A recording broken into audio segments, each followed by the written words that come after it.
बहू मैं जरा काम से बाजार जा रही हूँ, तुम दोनों मेरे आने तक संभाल लोगी ना, या फिर से बिगाड़ तो नहीं दोगी? अरे मम्मी जी, आप मेरे रहते हुए चिंता क्यों करती हैं? आपकी बड़ी बहू सब संभालेगी, फिक्र नॉट मम्मी जी। ठीक है, फिर मैं जाती हूँ। उम्मीद तो कोई है नहीं, आगे भगवान जाने।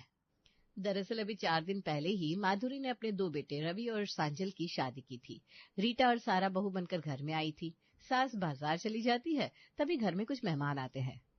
बहू, ये तो तुम्हारी मम्मी जी की खास सहेलियां हैं, इनकी मेहमान नवाजी अच्छे से करनी पड़ेगी।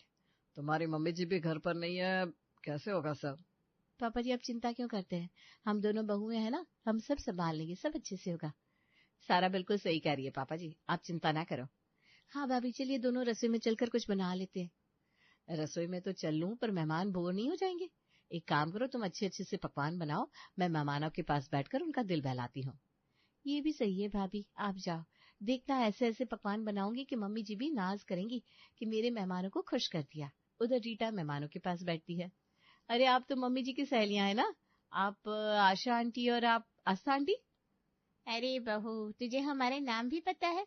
तेरी शादी को तो अभी 4 दिन हुए हैं। अब क्या बताओ आंटी, मुझे लोगों से ना जल्दी लगाव हो जाता है। देखा, आपको भी देखते ही पहचान लिया।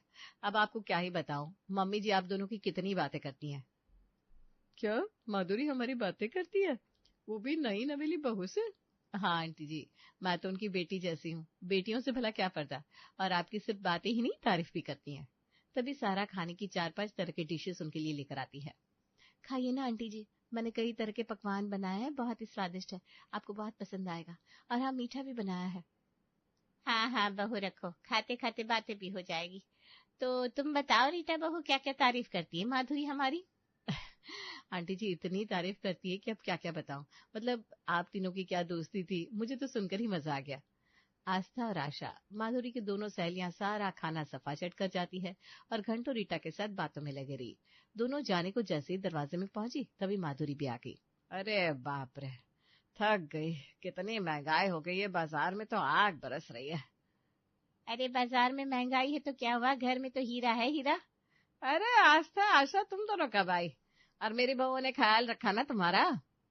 माधुरी, आस्था तेरी बड़ी बहू की ही बात कर रही है। अरे तेरी बड़ी बहू तो इतनी अच्छी है कि क्या बताऊं, हीरा है हीरा। क्या सच बोल रही है? सच ही तो बोल रहे हैं, बताओ, हमें जानती भी नहीं थी फिर भी हमारा इतना ख्याल रखा। अरे बड़ी गुणी है और बड़ी ही संस्कारी। हाँ, थोड़ा और रुकते, पर बहुत लेट हो गया है, चलो अब हम चलते हैं, तू भी बाजार से आकर थक गई होगी, आराम कर ले। दोनों चली जाती है तो सास बड़ी खुश हो जाती है। रीटा बहू, तूने तो आज सच में दिल जीत लिया मेरा, तूने मेरी सहेलियों का कितना ध्यान रखा। अरे मम्मी जी, कैसी बात कर रही हैं आप, सब मेरा परिवार ही तो है, आपके लिए कुछ नहीं करूंगी तो किसके लिए करूंगी। ये देखकर छोटी बहू सारा के माथे पर बल पड़ जाते हैं।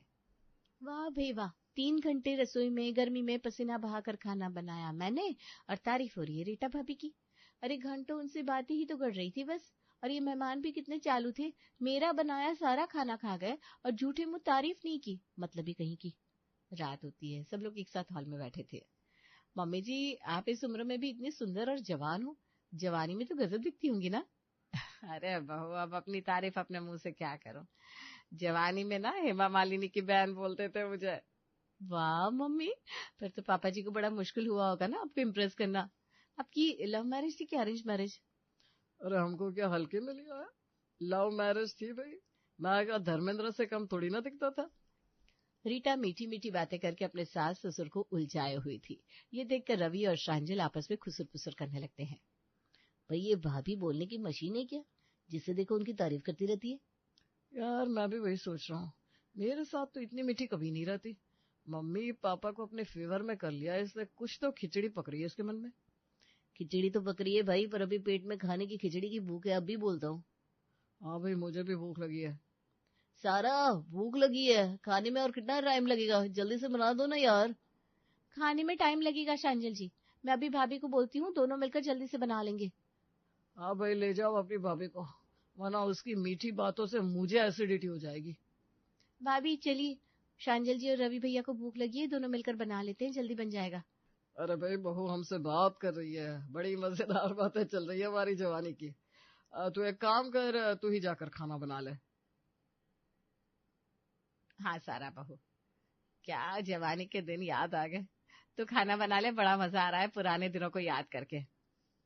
आई विश मैं तुम्हारी हेल्प कर पाती सारा, पर मम्मी जी पापा जी कितने खुश है ना, उनको ऐसे उदास छोड़कर नहीं जा सकती। आज के दिन तुम अकेले खाना बना लोगी प्लीज? ये देखकर सारा अच्छे से समझ गई थी कि यहाँ क्या चल रहा है। वो पांव पटकते हुए रसोई में आ जाती है। ये सही है। अरे सोने से पहले शहद पीकर सोती है या चीनी का शरबत जो इतनी मीठी है? पता नहीं, ऐसा लगता है जितनी मीठी जुबान है उतनी ही कड़वी अंदर से होंगी भाभी। पूरा दिन रसोई में मुसीबत में मरती रहूं मैं और तारीफ मिले इनको। सारा जलते भूनते खाना बनाती है, सब खाते हैं और सो जाते हैं। पर किसी को सारा के खाने की तारीफ करना याद नहीं आता। कुछ दिन ऐसे ही बीत जाते हैं। अब ये सब सारा के बर्दाश्त के बाहर हो रहा था। एक दिन वो अपने मायके चली जाती है। अरे सारा, तू यहाँ इतनी उदास क्यों है? सब ठीक है ना? अब आपको क्या बताऊं भैया भाभी, वो मेरी जेठानी है ना, रीटा भाभी। अरे उनकी वजह से मेरा उस घर में रहना मुश्किल हो गया है। ऐसा भी क्या हो गया, बताओ। भैया वो जबान की मीठी है, अपनी बातों से सबका दिल जीत लेती है। सब घर वालों की चहेती बहू बन गई है वो। मैं इतनी मेहनत करती हूँ पर कोई मेरी कदर नहीं करता। मैं तो किसी को याद भी नहीं रहती। ये तो सरासर गलत है। तू चिंता न कर, हम कल ही तेरे ससुराल आएंगे, तेरी उस जेठानी और ससुराल वालों से बात करेंगे। ऐसे कैसे कदर नहीं करते? तू बेफिक्र हो जा, कल सब ठीक हो जाएगा। अगला दिन होता है। दिया, राहुल सारा के ससुराल आने वाले थे। भाभी खाना बनवा दो, ज्यादा खाना बनेगा, मेरे मायके से भाई और भाभी आने वाले हैं। सारा बनवा देती, वो मेरे भी तो घर वाले जैसे ही हैं। पर मम्मी जी को थोड़ा सर दर्द हो रहा है, सोचा थोड़ा मालिश कर दूंगी सर में तो अच्छा लगेगा। हाय कितनी गुणी है मेरी बहू। और सारा बहू तेरे ही तो मायके वाले हैं, बना ले। ठीक है मम्मी जी, मेरा क्या है, मैं तो बनाऊंगी। थोड़ी देर में राहुल और दिया वहां आते हैं। सारा ढेर सारा स्वादिष्ट खाना उनके लिए बनाकर रख देती है। देखो, हम ये सब खाने के लिए नहीं आए हैं, बल्कि मेरी बहन दुखी है इसलिए यहाँ आए हैं। अरे ऐसा भी क्या हो गया भाई, इतने गुस्से में क्यों हो? कौन सा तुम्हारी बेटी को हमने सूली पे चढ़ा दिया? मम्मी जी आप चिंता मत कीजिए, लगता है नाराज है हमसे। हमारे अपनी ही तो है, मना लेंगे। अरे हम रूठने मनाने नहीं आए, हमारे घर की लड़की को शिकायत है आपसे। बिल्कुल होगी दिया भाभी, और शिकायत दूर भी करेंगे हम। आपको पता है आपका नाम जितना प्यारा है ना, उतनी ही प्यारी हैं आप। पर मेरी कोई भाभी नहीं है, क्या मैं आपको अपनी भाभी बोल सकती हूँ? उसके बाद आपको जितनी शिकायत करनी है कर लेना। ठीक है ठीक है। अरे राहुल भैया, क्या आपको भी भैया बोल लूं? वैसे सारा तुम ना बहुत लकी हो, तुम्हारे पास इतना प्यार करने वाले भैया भाभी है। मेरे अगर भैया भाभी होते ना तो उनको सर पे बिठाकर रखती। बस फिर क्या था, 10 मिनट में ही गुस्से से भरे राहुल और दिया पूरी तरह से रीटा के फेवर में हो चुके थे और हंस हंस के बातें करने लगे थे। अरे तुम लोग तो शिकायत करने आए थे ना, क्या हुआ अब? मैं भी वही बोल रही हूँ भैया। दिया भाभी क्या है ये सब? अरे सारा, तुमको कुछ गलतफहमी हो रही है। रीटा को गलत समझ रही हो तुम। कितनी प्यारी सी है, वो भी तेरी तरह मेरी बहन ही है। हाँ राहुल जी सही कह रहे, कितनी स्वीट प्यारी और संस्कारी है, इससे कोई ऐसे नाराज कैसे हो सकता है? मैं भी तो वही कह रही हूँ। अरे मेरी बड़ी बहू हीरा है हीरा, और आपकी बहन मेरी छोटी बहू बस मेरी बड़ी बहू को विलन समझती रहती है। ये देखकर सारा अपना सर पकड़ लेती है। हे भगवान, मेरे घर वाले भी, अब मेरा कुछ नहीं हो सकता। कुछ दिन और निकले और एक दिन, अरे सारा तुम यहाँ, क्या वो सब ठीक है ना? हाँ भैया, कोई मुझे नहीं समझ रहा, सब भाभी के प्यार में लट्टू हो चुके हैं, यहाँ तक कि मेरे पति भी। आप तो समझो कम से कम। सारा मैं जानता हूँ, रीटा अपनी मीठी जबान से काम निकलवाती है अपने। मेरे साथ भी वो मीठी तब होती है जब उसे मुझसे पैसे चाहिए होते हैं तब मेरे साथ भी बहुत मीठी बनती है। तो भैया कुछ करो ना भाभी का, मैं अकेले कब तक ये सब सहूं? आई विश मैं कुछ कर पाता, पर घर वाले अब रीटा के सामने मेरी भी नहीं सुनते। सास मायूस होकर आ जाती है। करीब हफ्ता भर बाद में घर में एक बूढ़ी औरत आती है। अरे सब बहरे हो क्या? कब से दरवाजा बजा रही थी, बुढ़ापे में मेहनत करवा दी। अरे मम्मी जी आप यहाँ इस वक्त? तेरी सास कविता देवी। अरे मैं दूसरे बेटे के साथ क्या गई, तूने मेरे दो पोते की शादी कर दी और मुझे बुलाया भी नहीं। वो मम्मी जी दरअसल जल्दबाजी में शादी हुई तो बुला नहीं पाए। अपनी पोत बहू से मिलिए, ये है छोटी बहू सारा और ये मेरी चहेती बहू रीटा। पैर छुओ दादी के। नमस्ते दादी। नमस्ते दादी। जीती रहो। खैर मुझे शादी में नहीं बुलाया तो तेरी सजा ये है कि तू मेरे 2 घंटे पैर दबाएगी। चल पैर दबा। जी जी मम्मी जी आइए ना। मेरी बहुओं के सामने मेरे से पैर दबा रही है। मेरी बहुओं में मेरी क्या इज्जत रह जाएगी। खैर क्या ही कर सकती हूँ। रात होती है, सब लोग एक साथ बैठे हुए थे। खैर तेरी शादी में तो नहीं आ सकी, पर मेरे पास नई बहुओं के लिए की नाम है, मेरा खानदानी हार। वो केवल एक हार नहीं, एक सम्मान है। जो भी बहू मेरा दिल जीतेगी मैं वो हार उसे दूंगी। खानदानी हार? अरे पूरे ससुराल वालों का दिल तो मैं जीत चुकी हूँ। इस दादी का दिल जीतने में कितना ही समय लगेगा, चुटकियों में अपना बना लूंगी। हाय वारी जाऊं अपनी मीठी जुबान पर। क्या ही सोचना हार के बारे में। रीटा भाभी चुटकियों में दादी को अपने फेवर में कर लेंगी। अरे मेरे घर वालों तक को अपने काबू में कर लिया था, दादी तो फिर भी ससुराल साइड से है। क्या सोच रही हो दोनों, सेवा नहीं करनी मेरी? हार चाहिए कि नहीं? अरे क्यों नहीं दादी माँ, आप आ गई तो सब हार ही हार है। आपका आशीर्वाद मिल जाए उससे बड़ा सम्मान क्या होगा। मुझे तो बस अपना प्यार दीजिए, आप हारा सारा को ही दे देना। रीटा एकदम सही कह रही है दादी, मेरी पत्नी बहुत ही संस्कारी है, उसे इन हार वार में कोई इंटरेस्ट नहीं है। आप सारा को ही दे दीजिए हार। अब हाँ रवि बिल्कुल सही कह रहा है, हार मैं पहनूं या सारा एक ही तो बात है। सारा मेरी छोटी बहन की जैसी तो है। वाह माधुरी, तेरी बड़ी बहू तो सच में संस्कारी है। लगता है मुझे मेरा खानदानी हार का वारिस मिल गया। मैं कल रात को ये हार उसको दूंगी जिसको मैंने चुना है। उधर रीटा कमरे में आकर रवि पर बरस पड़ती है। अरे क्या जरूरत है दादी से वो हार सारा को देने को कहने की?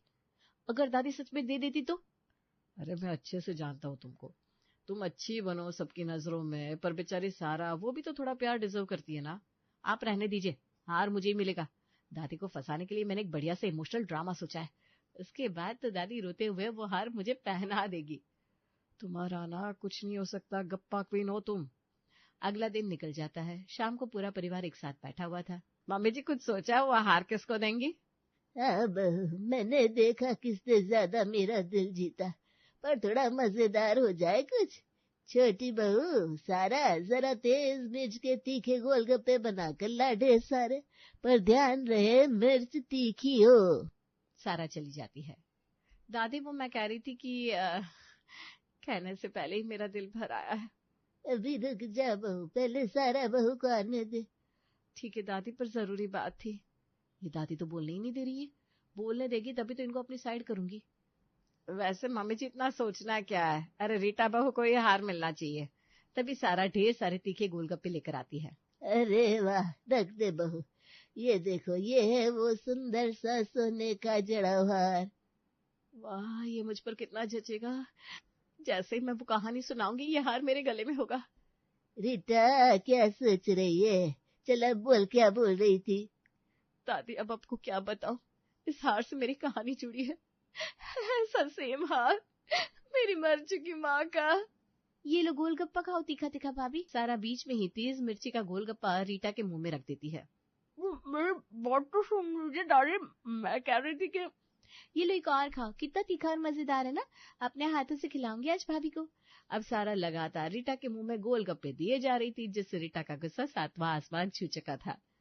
ये सही है, आज शायद मेरी मीठी बीवी की अकल ठिकाने आ जाएगी।